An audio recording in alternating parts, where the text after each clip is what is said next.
We have Russell, right? We are uh, have an interview with him, and before we start, I would like to ask you, Russell, to introduce yourself. Give a little bit Thank of you, who you Leo. are. Yeah, thank you so much, Leo. So, as you said, I'm Russell Congolo, but I love people calling me Wisdom because Wisdom is my nickname, and I really love that name. It's like a unique name for I. And yes, I'm a computer scientist based on IT sectors.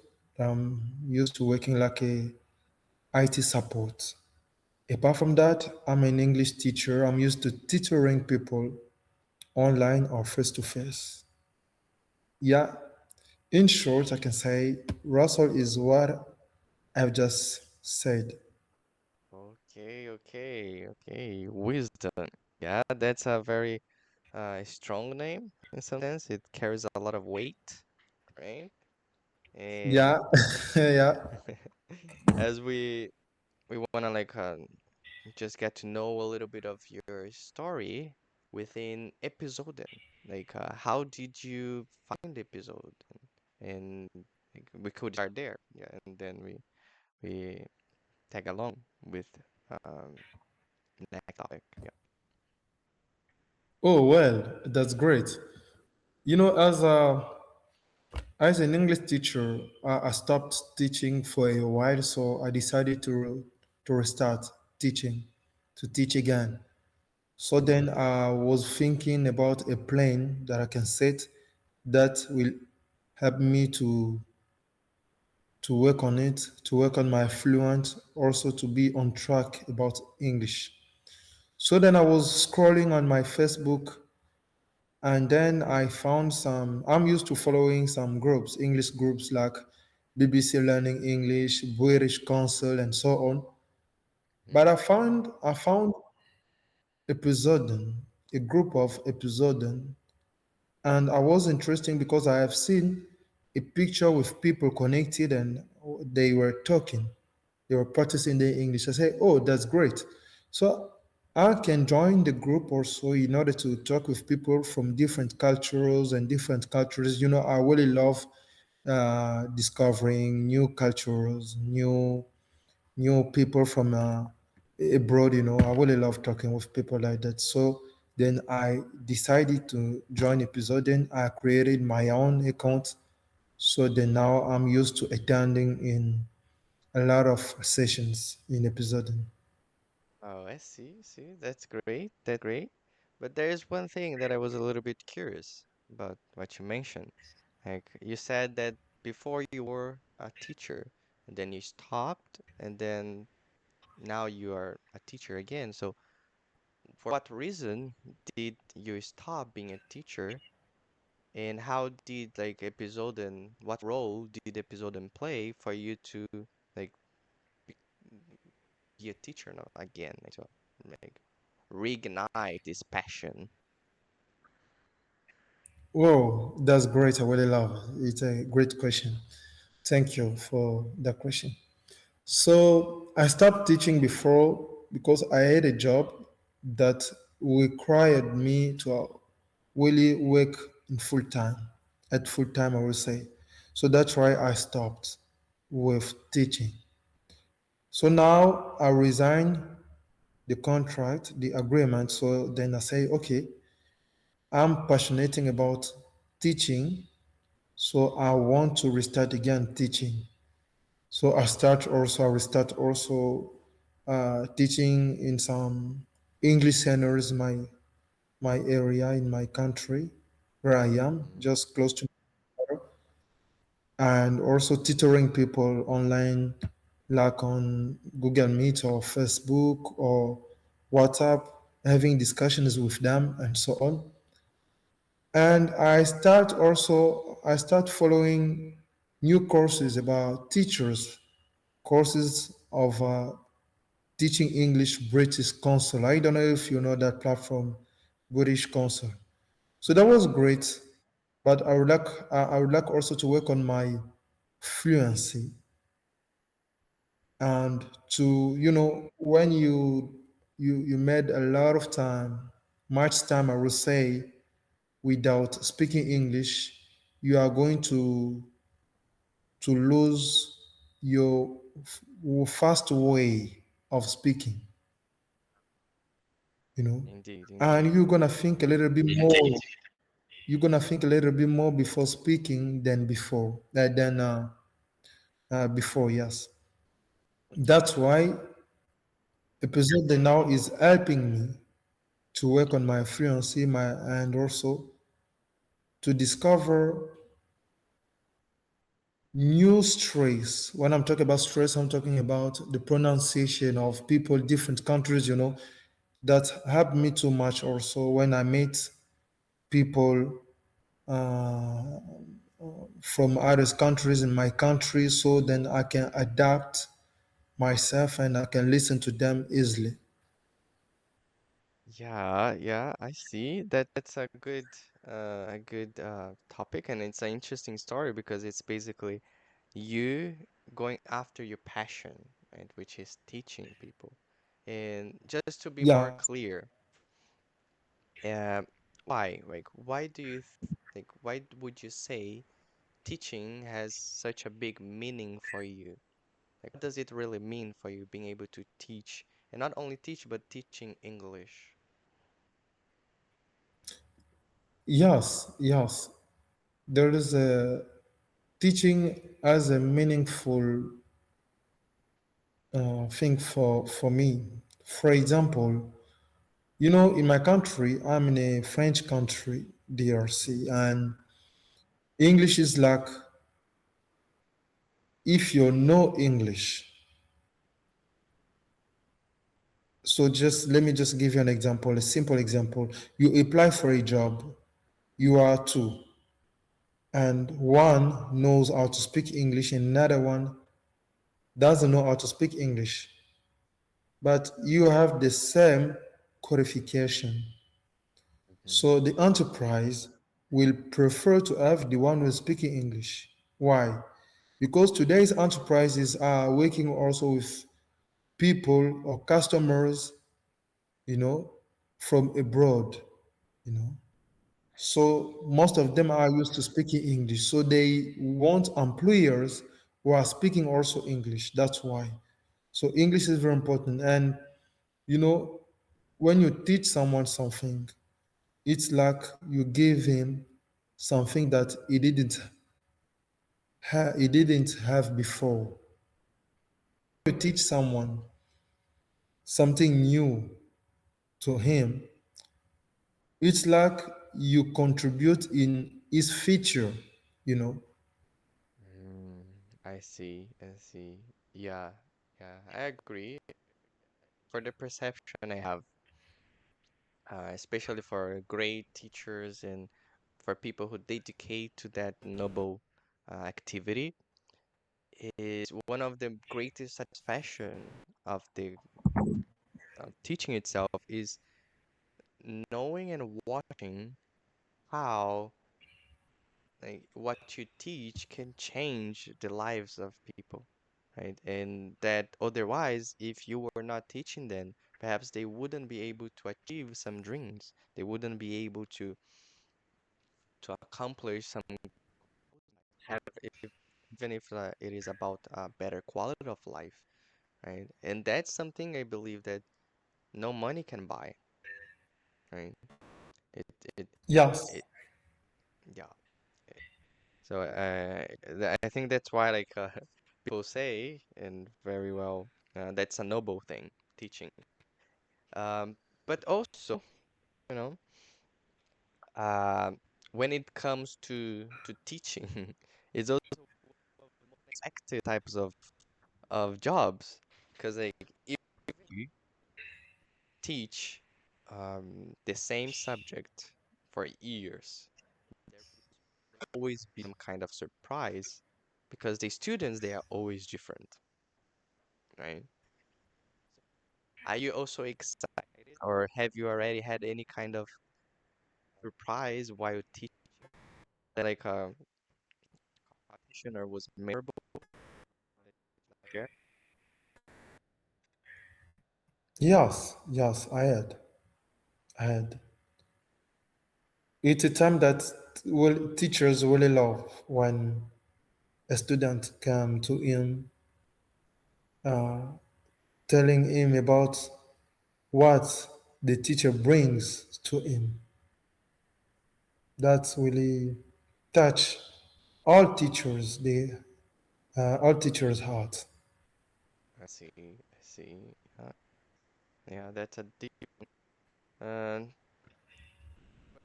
this actually reminds also me of my step niece.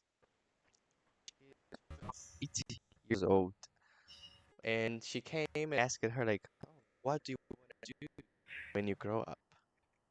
And she answered me like, "Be a teacher." I was like, "Oh, how can she be so mature at such a young age to choose like to be a teacher?" Which like it's it's about passion because it's not like most countries it's not well paid, you know. And then I asked her like, Yes, "Why? Why do you want to be a teacher?" And then she told me, you know, when I'm in the classroom and there's someone making some mess, say, shut up, sit, and they obey. So she said she wanted to be like the teacher. I doubt, well, her intentions were not that noble, but uh, also shows how even from a young age, the teacher can have a huge influence on how the students can see the world. And talking about like how see the world, um, you mentioned also about the accent, right? How we talk in episode in with people from around the world, we start training more our ears, the different types of accents. So far, yeah. what would you say is the hardest accent for you? From which country? Others accent. Yeah, yeah. Oh, that's a great question. So now, you know, back to the time that was Indian accent. Indian accent. So now I'm familiar with Indian accent, then I can understand them. You know, I Mm, was listening something like, let me just try. I'm talking to you. I'm talking to you. Something like,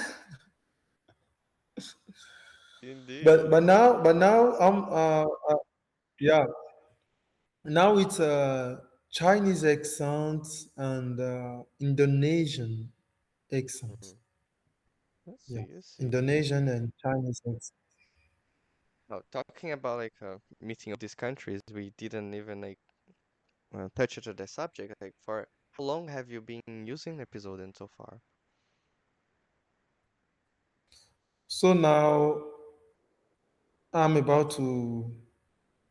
Now I can say 1 month, almost 1 month.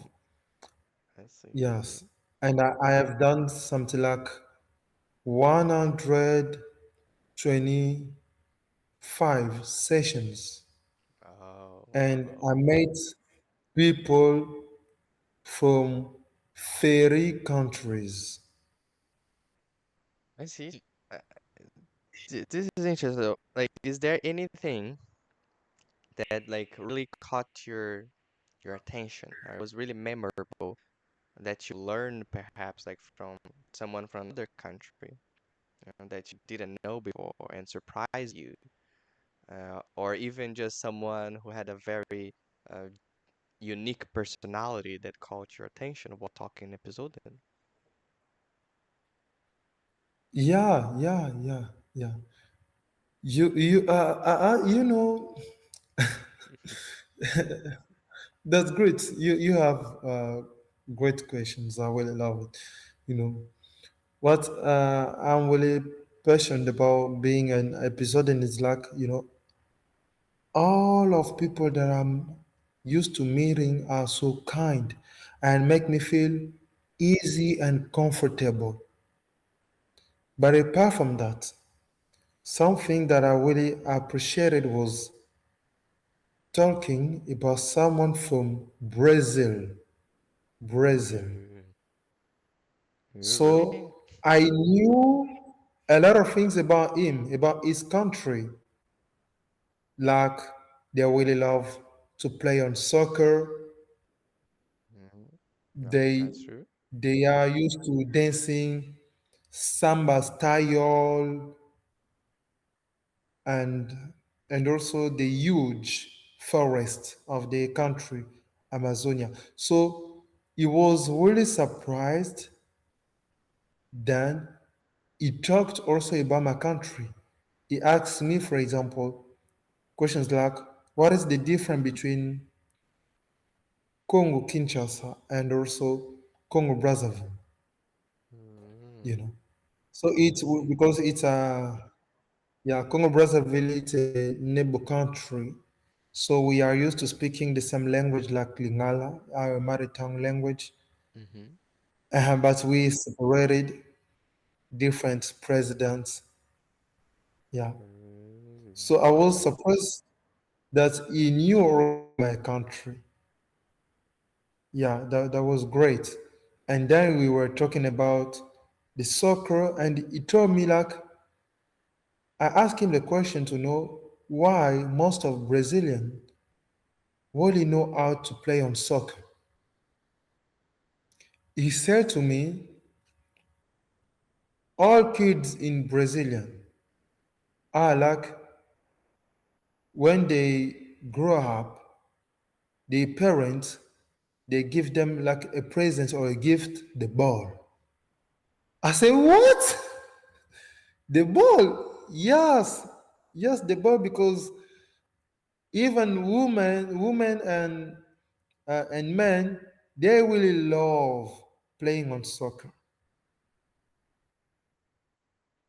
Yes, and also most of Brazilian they know how to dance samba, and you know I really love samba. I know I really love when I see them moving. You know, yeah, that's great. Yeah, I see, I see. Wow. Some people even call me a fake Brazilian. I have to admit. Because yeah.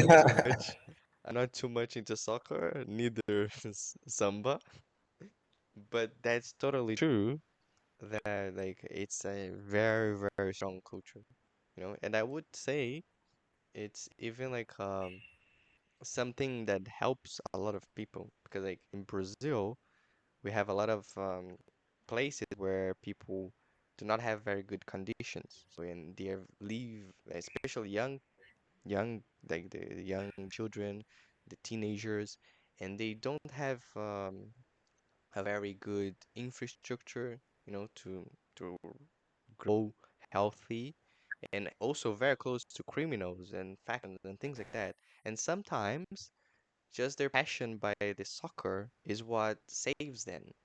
You know, the sport saves them. Mm. So it can really have a very, very strong um, meaning in the hearts of a lot of people in Brazil because of that. So, yeah, like Oh, learning a oh. lot of interesting things, and I gotta admit, me also as like using episoden, I gotta say there was so many things that I've learned from other cultures that I never imagined before. You know, and like one thing that I can share it's about Indonesia. Like I never imagined that in Indonesia there would be words the same as in Portuguese. Like exactly the same and the same meaning. Whoa. Sure. How can a country in the other side of the world who does not have the official language of Portuguese have words that are the same in Portuguese? So that was like wow for me. It was a shock, you know? And some that in the past Portugal also colonized Asia for a while, and then they acquired some of the vocabulary from the Portuguese. Mm, now makes sense, you know? So these and many other things it's like yeah, you cannot um explain a lot of it, but when you just like have this connection with people from all around the world, different cultures, it really changes you. It really like open up your view of the world. You know, it becomes your world becomes bigger. And I would ask you if you also felt in the same way. Yeah, yeah. I share the same way of thinking, because it's like we extend our way of thinking. We extend also the cultures. Like I know the culture of another country, so I will get familiar with people from that country easily, Hmm. you know. And as we can have some topics in common, so we'll have fun to have conversation with them, Yeah, and yeah. that's really great. Mm. I also can take there's one thing that happened to me, and I've met like a lot of good uh, people in episode from very different countries, and this is also benefit that usually like people don't are not very aware of.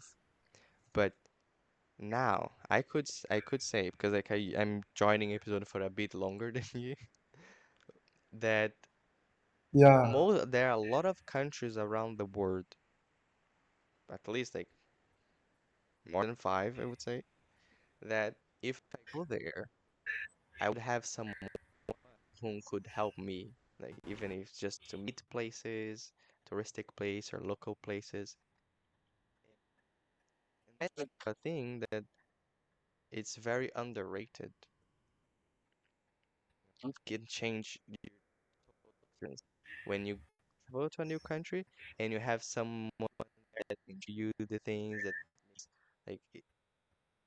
like guide you to the best places and everything. So I think that you have a good relationship, a good friendship, you know. So um, now talking to the viewers, yeah, like you yeah, should like take a look on episode and like there are so much more that I we cannot talk right now because otherwise we would be talking hours and hours. Um, but yeah, yeah. yeah, and how about you? What advice would you give yourself or wisdom to the people who are trying to improve their English, or trying to broader or broaden their perspective of the world? Yes, I have some pieces of advice that I can give to those who are following us, but I will choose just one or two. It's very important, you know. As English is now our first language, our mother tongue language. So even though we we will speak well, like we are in C1 or C2 level, so we have to work on it every day. We have to look for activities that will help us to stay always on track. Because the language with the time changes. The language with the time changes. So when we stay on track, when we keep speaking, so we will follow that change too. If we're gonna follow that change is very important. For example, what I'm used to doing is like listening English songs, trying to understand words, to understand the meaning, because in English songs they use also phrasal verbs, they use idioms and so on. So I want to understand all about English songs. I want to understand about an English song that I'm listening. So working on it can require watching the lyrics of the song to really understand well. Apart from that, creating time to talk, because listening songs is like we working on our listening. But what about speaking? So episoding is a platform that helps helps us to practice our speaking English so we can speak. So this is what I want to share with people who are following us, like they have to create an account on episoding so then they can start right now practicing the English. It's very important. Looking for people around you who are speaking English is also something very important because you know you can talk about something like daily things that we are used to doing. You know, it's very very important. What about thinking? Yeah, we speak or listen, but we have also to speak to think in English. And this is a difficult part. You know why? Because it requires the concentration. We have to be concentrate, you know. And most of us are used to thinking in our mother tongue language. For example, before I was thinking in English and Lingala, because Lingala is our mother language, mother tongue language. But as I try to make a lot of effort, like reading a book, trying to analyze the context of the story that I'm reading, that helps me to think in English. And it is very important in our spoken English, like you will speak with confidence. You'll be confident when you speak English. You not look for words, thinking about words for long. No. As you're quick in thinking, so as you are going to gain also, you are going to have words in your mouth directly. Great, great, great devices. And yeah, can't add anything. The only thing I would say is like also have fun. Like when you're learning English, like whenever you feel Always. comfortable and have fun, everything gets easier. You know? And yeah, so that sums up the interview today. So perhaps we will probably have more in the future about other topics. So follow us for more. Yeah. Yeah, yeah, and we have a challenge. We Do have you a remember, challenge. Leo, the challenge? And Yeah. I always win. I always win in my life. So I think you will be the loser. Well, let's see. I never loses. I never lose. If you always win, I never lose. Oh, for sure. So that will be your first time Well, to lose. let's see. Let's see. Yeah, that will be We your first time to organize. lose, because I am always a winner. I'm used to winning all challenges. And we know our challenge. Get It'll ready be. about that. And It'll people are be. going to see It'll people be. are going to see how you're gonna, What? Go on, go on, go on. yeah. You wanna say something? Yeah, because I was gonna say that it'll be an epic battle. It'll be Brazil versus Congo, you know? And you will be representing your country. Yeah. And I have a lot of reasons to win you, to challenge you and win the battle. Yeah, but I need to clean Brazil's name, you know? I need to recover Brazil's honor in the world chain game and battle. So Let's see. I will prepare myself. Mhm. Well, Yeah, I'm already prepared. It's like it's you who is preparing yourself. I'm already prepared, always. always. Oh, okay, okay. Let's see in the So ring. it means like you in front of you you have a champion. Yeah, yeah, yeah. But my name is Leonardo, and I just need to awake the lion inside me, and then hmm, Yes, my we can. name also is wisdom. I act wisely. Remember, I know.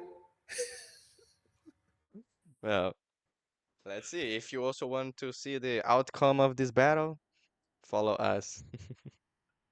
The social media, Ciao, Instagram, YouTube, TikTok too.